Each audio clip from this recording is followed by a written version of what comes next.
একটা meeting spot প্রথমেই গিয়ে নিজের আয়ত্তে নিতে হয়, কারণ আপনি তো একা বক্তা নয়, অনেক বক্তা বক্তব্য রাখছে, অনেক বক্তার বক্তব্য আপনি শুনতে পাচ্ছেন এবং অনেক শ্রোতার মতামত আপনি বুঝতে পারছেন।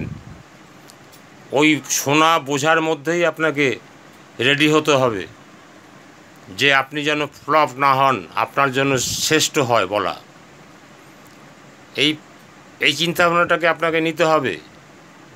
সাজিয়ে নেবেন মনে মনে, কিন্তু যখনই মঞ্চে উঠে মাইক ধরবেন আর সাজানো থাকবে না।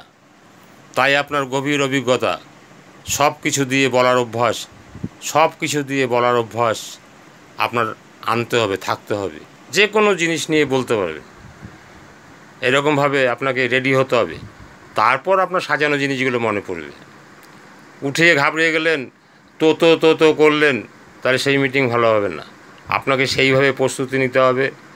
মিটিং শুনেছেন, সিনিয়ররা বলছে, বক্তারা শুনছে, সেই অভিজ্ঞতা নিয়ে আপনাকে সাজিয়ে রাখতে হবে।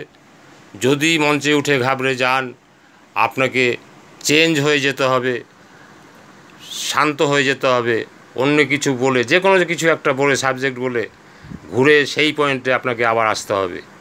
তবে না আপনার মিটিং ভালো হবে, আপনাকে সবাই চাইবে। হ্যাঁ, তখন আপনার নাম হবে, যশ হবে, আপনার সব দিক দিয়ে সাকসেস আসবে।